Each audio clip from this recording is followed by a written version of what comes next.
Hi, BookTube. Welcome to Jackie's Literary Corner. I am Jackie, and this is a bit of a kind of like the catching up video where I talk about what's going on. I've only read 2 books this month for June. I'm trying to get in another one, but I don't know how that is. I'm gonna talk about how that's going, right? But as of right now, the 2 books I finished were The Dragon Republic, which I really enjoyed.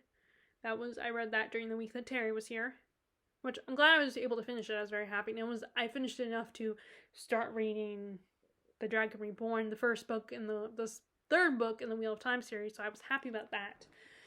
Although I might have gotten it done sooner, but my friend was here, so I wanted to spend time with her, and, we probably weren't going to do a lot of reading, and there was, she was introducing me to Stranger Things, and there were times when she probably wouldn't want to sit there and just read. I think she wanted us to talk and stuff, which, makes sense, because we haven't seen each other in 2 years. So I didn't do a lot of reading while she was here, but I was able to do some. I appreciate that I was able to do some, and finish the book. So there's that one. And then the other book I read was a library book, because I knew I was not going to finish. I mean, I might have been able to, but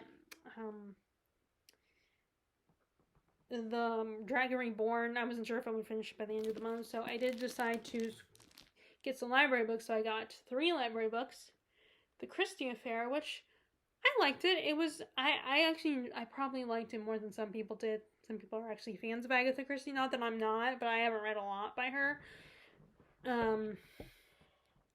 But there's this whole story in that she disappeared.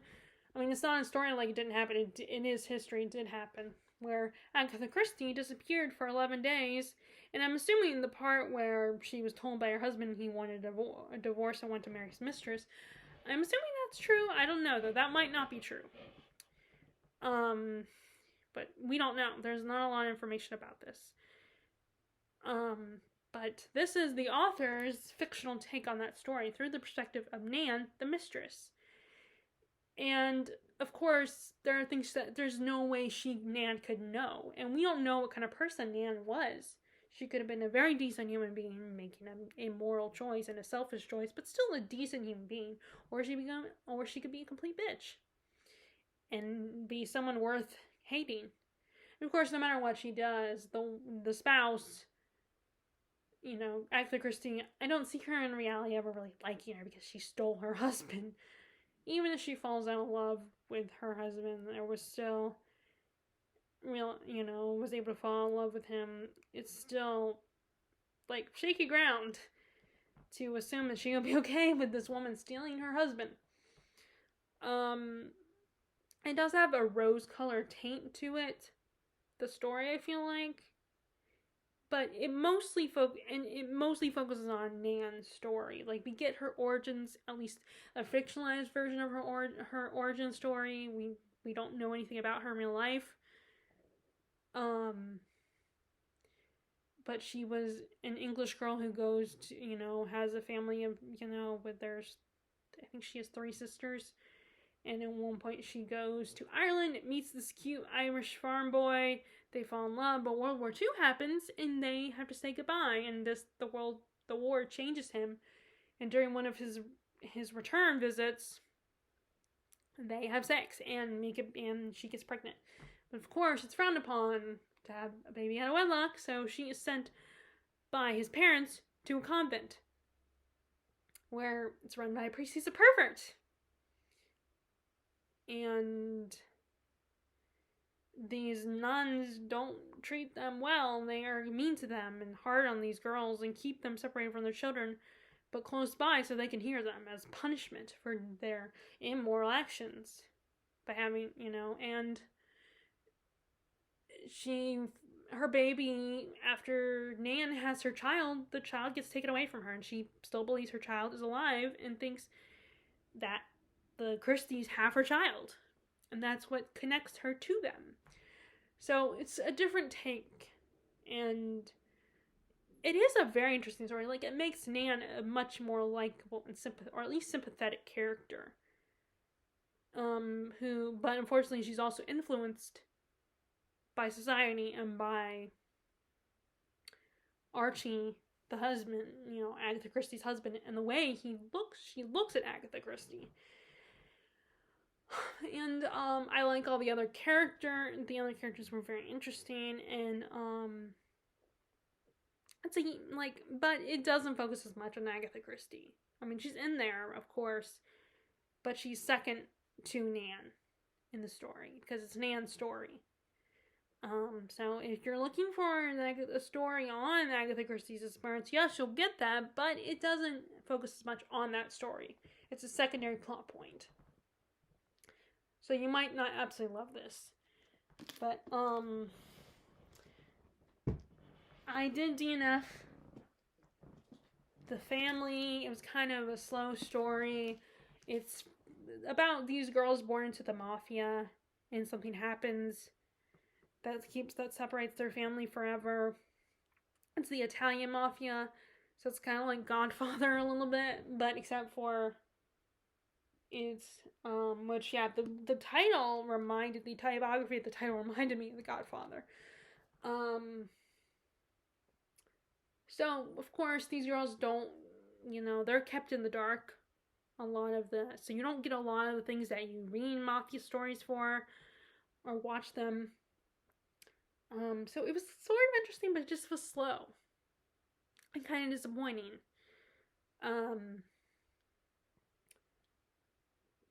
And, if it wasn't a library book, then maybe I would keep going with it because I could take my time with it and wouldn't have to feel like I'm going to have to return this soon and, or at least renew it. And I don't like that feeling of knowing that, okay, I have to either renew it or return it soon.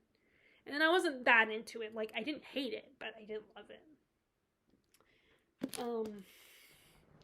And now, I don't know what I'm going to do about this one, if I'm going to, finish it, try to finish it and just renew it, or if I'm going to turn it in and then just buy it at some point, because I do like this one so far. I like what it's about. The Booth, which, yes, they're referring to the John Wilkes Booth, but it's not about him, although he's in the story, but it's about his family and what their lives during the time before Booth was old enough to assassinate President Lincoln. So if you know your American history, John Wilkes Booth was the man who assassinated Lincoln. He killed him, he shot him in the back of the head at Ford's Theater, and then he took off, and while Lincoln was being taken to the hospital, broke his leg. He jumped off the balcony where the Lincolns were sitting, broke his leg, had to go to Dr. Mudd's house, who ended up getting killed. I think he got hung or something. Because he, of course, treated John Wilkes Booth, which I think is stupid. And because we don't know if he's innocent or not. And he just was a victim, as far as we know, he's innocent because he just treated this guy not knowing who he was, that he was the man who killed the president. And then there's the whole going to the Surratt house, the Surratt boarding house, and they get killed too. Or at least Mr. Rat. Sorry, I have this tickle in my throat. My throat's scratchy because I'm talking so much.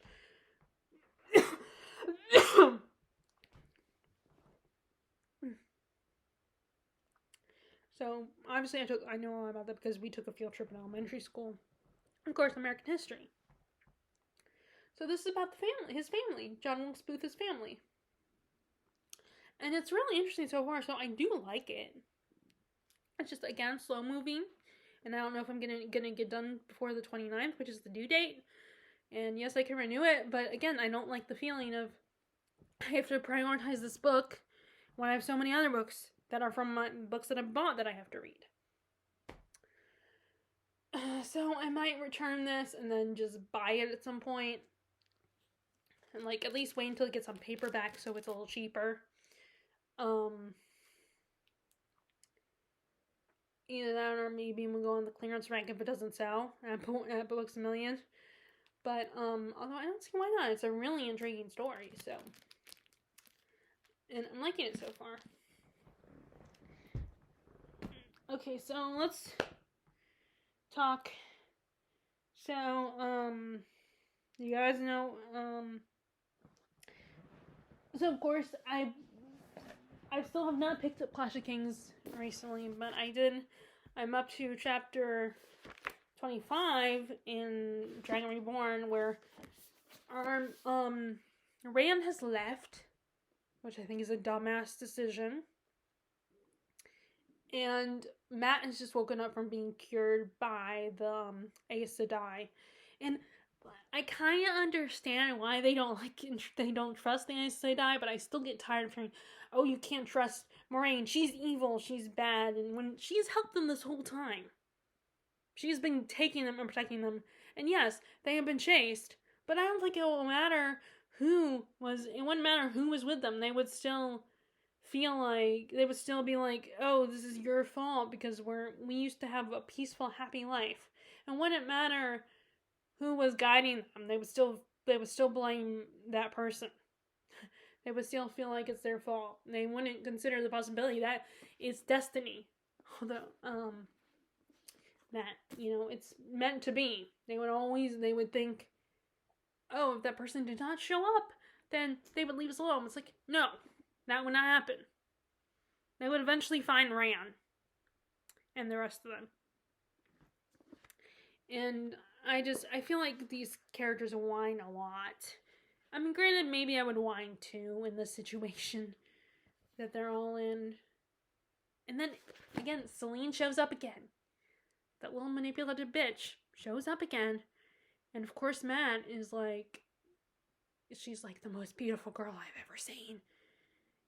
And which is really funny because every time she shows up, we get that scene where the boys, all three of them have said this, that, oh, the other two are so much better at talking to girls than I am. I wish they were there. They all have said that. So either they're all really bad at talking to girls and they just think the other two are great at it when really they're not, or they just are really good at talking to girls and they just don't realize they are themselves really good at talking to girls. Other than that, other than those things, I'm still enjoying this. I haven't even really noticed the descriptions. I don't know, people, of course, I haven't got to the boring stuff yet. Like, I know that there are certain books that are seen as a slog in the series, so I haven't gotten to those books yet. But so far, I'm really liking books 1 through 3. It's really fun. I like the characters despite the things that annoy me about them. I like learning about the Aes Sedai. I think it's really cool, and I get why no one trusts them. And they're kind of like, when I was reading, I kept thinking about the Jedi from Star Wars, because I'm reading Star Wars. I mean, not reading it. Well, I will be listening to some of the Star Wars books via audio. But how the Jedi Order is, and they're very strict. They take little kids, they're like 5 years old or something, from their home, and like, you can't see your family anymore. Although Anakin was a little bit older, but still, it's like, you expect them to be well adjusted when you tell them they can't see their families anymore, and you treat them like they're students and you're the bossy teacher, it's like, you think they're gonna be okay and well adjusted? I mean, it's the Jedi's Order's fault that Anakin is the way he is. But yeah, the Aes Sedai kind of reminded me of that, where some of them are okay and not as bad, they're nice, but there's some that you just are like, calm down, you're dealing with kids. I mean, I think sometimes adults that become mentors get so impatient with kids because they forget what it's like to be a teenager and how emotional you are. And not every teenager is going to be smart and mature and, and they're still going to be impulsive and overly emotional and screw up, which I get the feeling of impatience. I do. As an adult, I do get it. How it's easy to get impatient with a kid, whether they're a teenager or even a little kid. But some of the rules that, like, the Jedi Order or the Aes Sedai have on these girls, like, and you expect them to be all like, yes, ma'am, to these Aes Sedai, when all they've heard is that they can't trust them, and you have all these restrictions on them, like, they can't talk to anyone, or any of their friends. It's like they're nuns or something. Although I don't know how being a nun is strict or not, but I mean, it probably isn't. But it's still very strict. And it's just like, You wonder why these girls rebel against you. They don't have reason. They barely know you. They don't trust you. They've heard nothing but bad things, and you're so strict on them. They can't talk.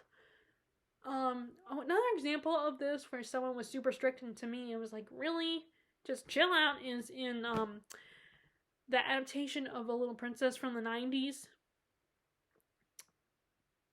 where like they weren't even allowed to talk at the table.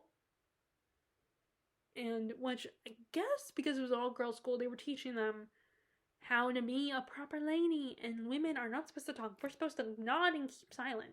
Nod and shut up. And smile and like curtsy and all that kind of stuff. But it also, it just made me think of that as well. Like that scene when Sarah Crew talks to the serving girl Becky, and she says thank you, which is the polite thing to do.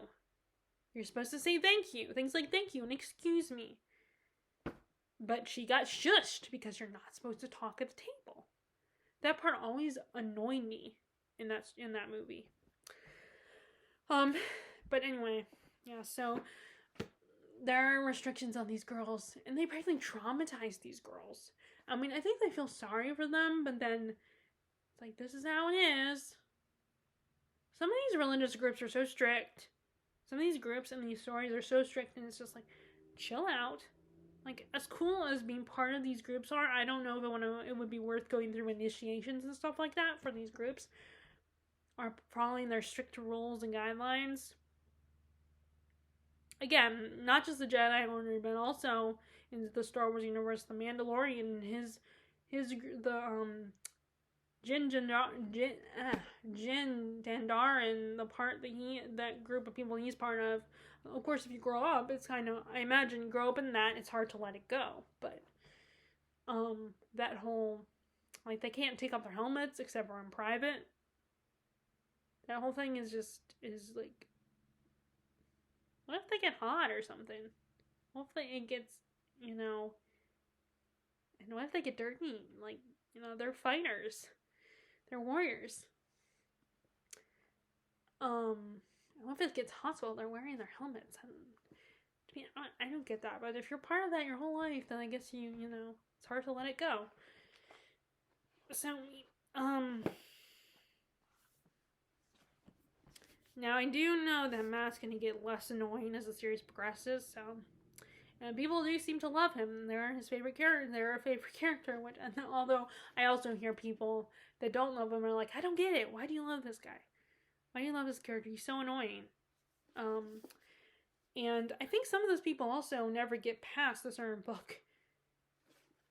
But, when it's the point where he might be less annoying. So I don't know how at the moment I'm still kind of annoyed by him, but I do feel sorry for him. And another thing is, I really don't trust when people are like, that they fall apart and swoon over a person they have a crush on. Like, granted, maybe I guess I would do the same thing, but saying a person is so beautiful they can't do anything wrong, they're so perfect, or only choosing them because they're so hot and attractive, and there's no way they could be a bad person or immoral or make mistakes because they're so attractive and perfect and I'm in love with them. I don't like that mentality. To me, I don't understand that.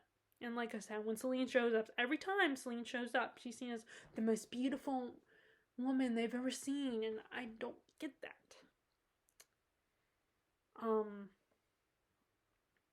And I think, of course, I think also Egwene also has a crush on the brother of Elaine, I think her name is.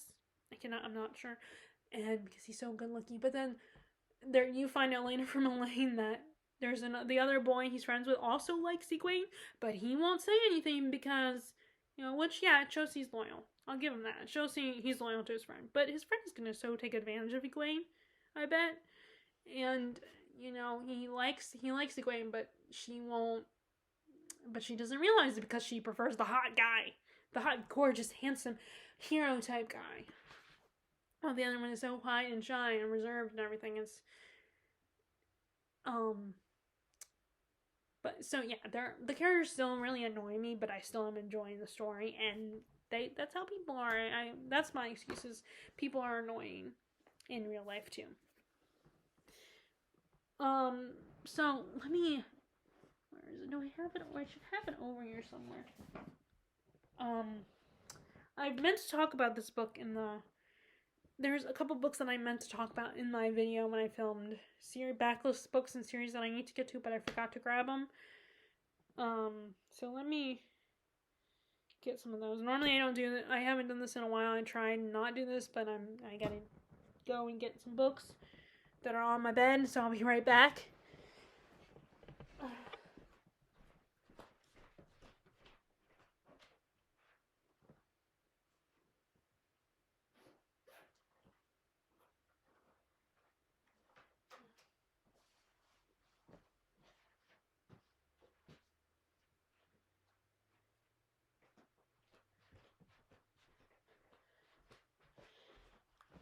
Okay, I am back. Okay. So I'm also reading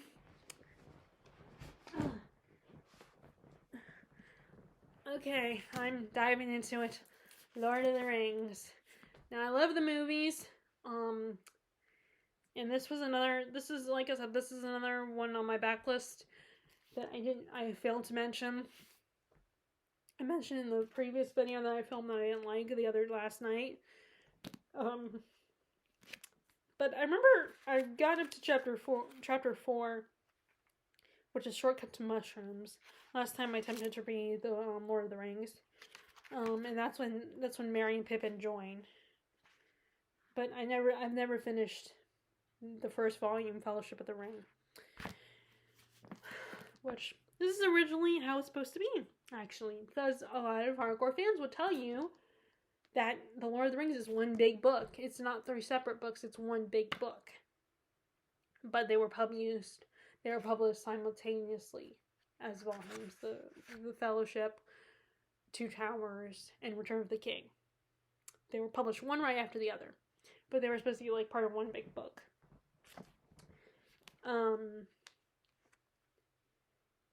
Which I will forever associate Lord of the Rings with Christina Trocero, my friend all the way up until high school. Or all the way up until college, I say. Because once we got to college is when we kind of started drifting away from each other. But I will forever associate her with this series, with this book.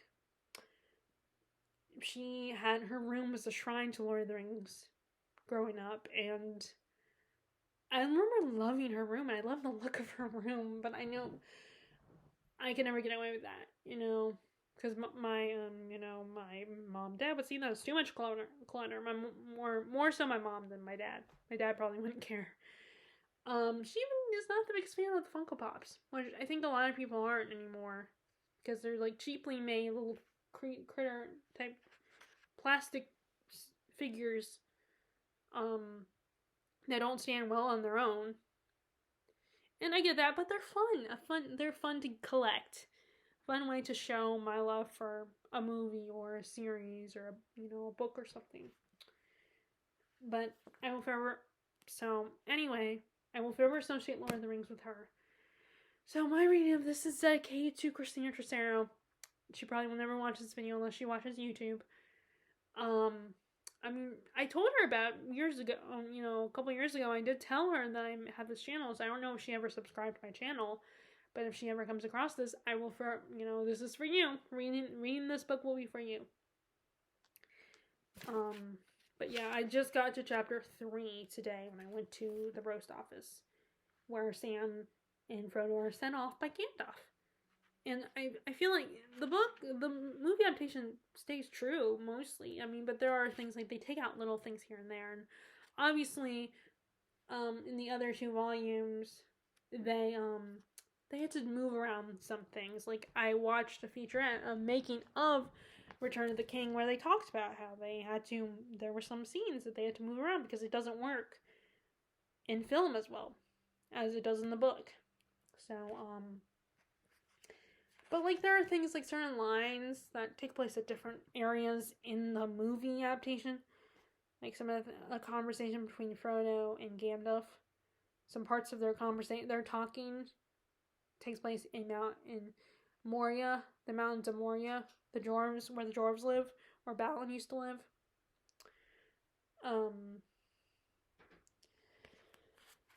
But yeah, it was kind of fun, and I feel inspired to be a Tolkien scholar, because I do want to read like the Silmarillion and Letters to Santa and letters from Tolkien. I want to read all of his work, and he has a lot, especially with help from his son. A lot of stuff got published. So, and I would love to be a Tolkien scholar, not just read this, which probably be a difference between me and, Terry and Christina. I mean, granted, Christina, I don't know if she's read all of his other works or not. She might have. It's been a while since I've talked to her. I occasionally say hi to her on Instagram. But, Terry, of course, is not. She's only watched the movies, I think, and she read the first, The Hobbit and the Fellowship. So at the time, she was a little bit farther than me, but I want to get farther than her and read everything by Tolkien. So yeah, I just wanted to tell you guys about that. But there's so much. It's funny though when this got published. I had some of the words, the way he spelled them, got edited. Like how he spelled like words like elves and dwarves, and how he spells it was like, which I sympathize with him because, there will a word that the computer doesn't recognize, it will correct it. And it's like, no, that's how I meant to spell it that way. And it can be kind of annoying. So this book has been ended quite a few times. So yeah, I'm also reading that. And that's also part of the reason why I might go ahead and return Booth and come back to it at some other point. Either recheck it out or later on in the year, or buy it. So, okay, now let's go on to the most important, the 4 books I got today. Okay, so first, I got some nonfiction actually. So first, so I decided to check out, there is a room at the roast office. It's called the Vault. Now the roast office used to be a post office, hence the name. And then, and they have the room that used to be the Vault, where they kept all their money. Where they kept, I don't remember what they kept in there. I guess important, but it's called the Vault, and it's where they have their history books, all their nonfiction and stuff like that. So I decided to check it out because I've only been in there one other time, and I looked briefly, but I looked a little bit more this time, and I found this: Democracy in America, and 2 essays on America by Alexis de Tocqueville. I don't know how to say his name, but I think it's French.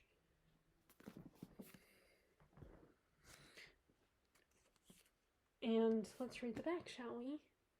1831, Alexis de Tocqueville, a young French aristocrat and a civil servant, made a 9-month journey through Eastern America.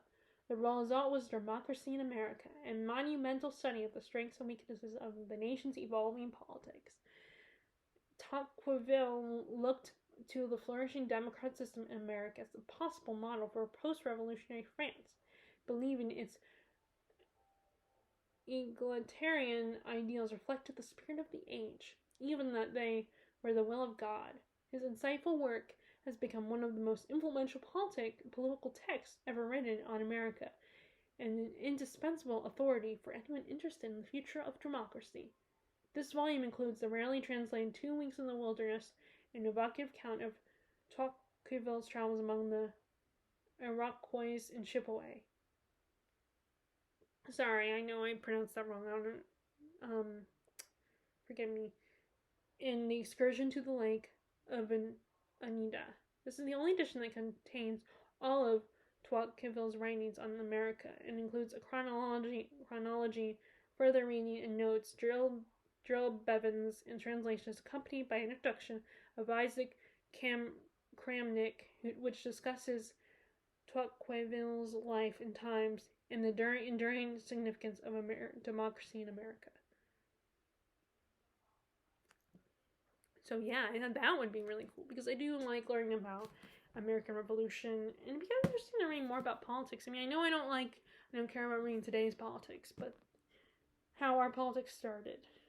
But it was kind of, and also, I saw the Penguin, so I immediately took it off the shelf and looked at it and see if it was something I was interested in as soon as I saw Penguin. And then the other one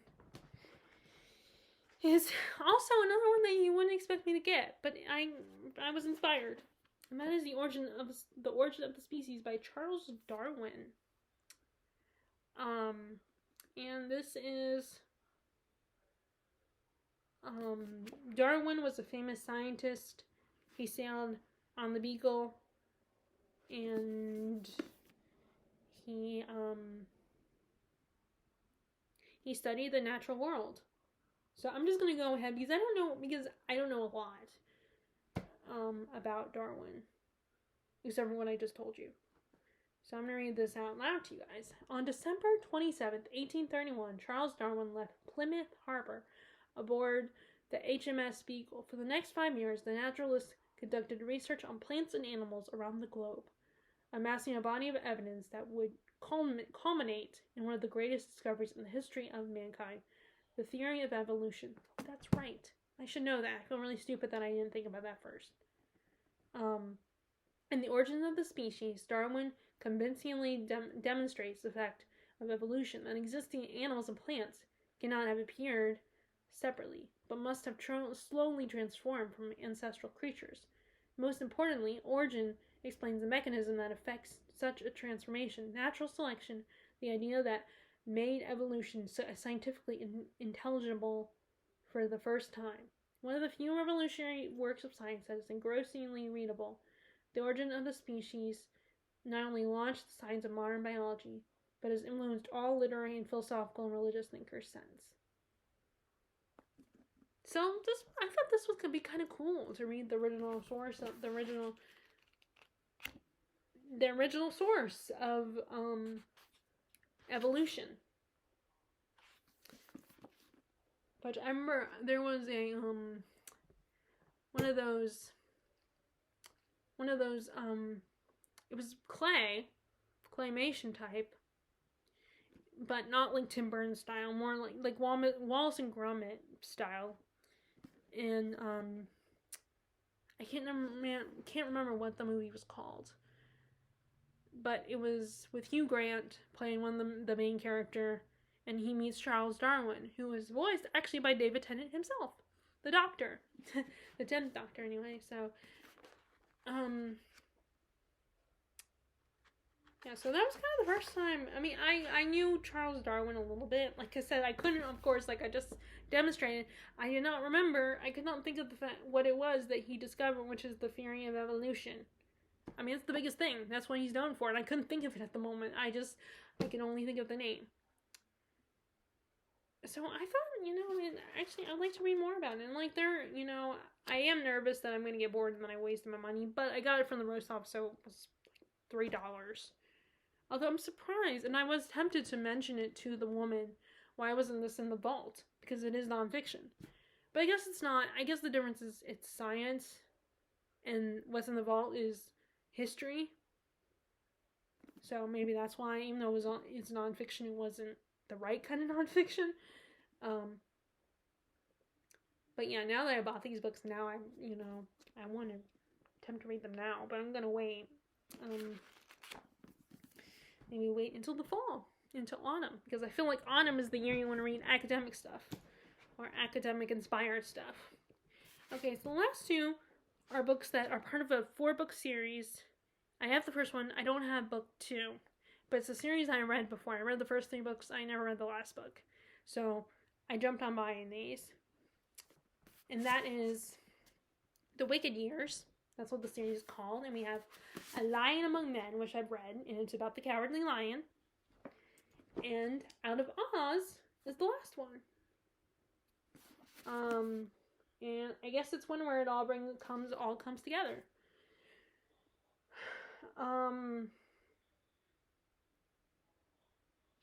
The first is Wicked, and then Son of a Witch is book 2. Well, I don't have book 2 in this format. I used to, but then I got rid of it because I decided, I ended up giving these to Larissa.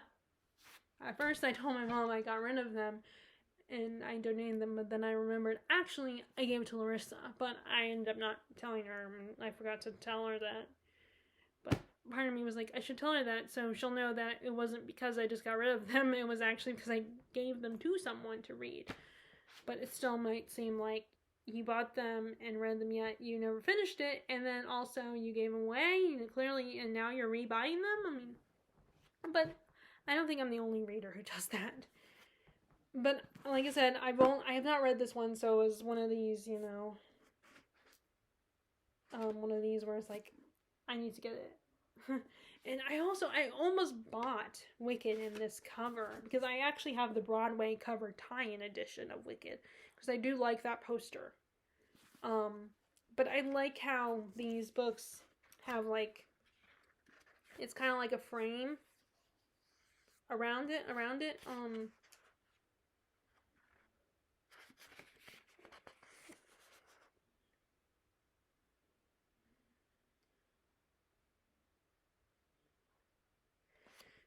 Sorry, I'm looking at the list of books he wrote, and I didn't realize, I read Confessions of an Ugly Stepsister.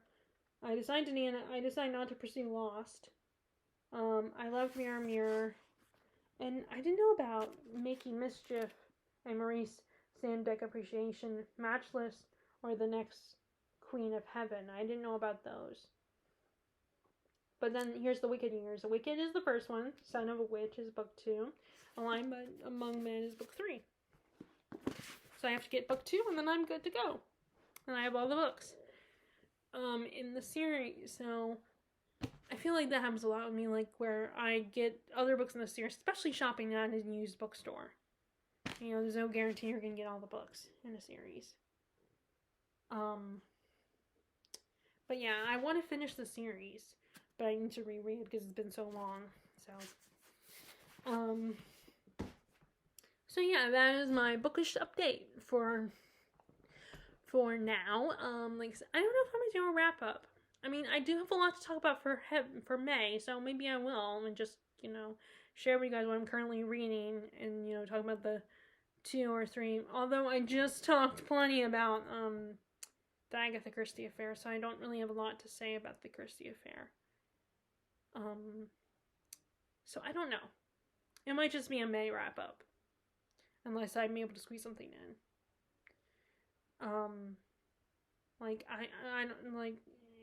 I might surprise myself and get both done.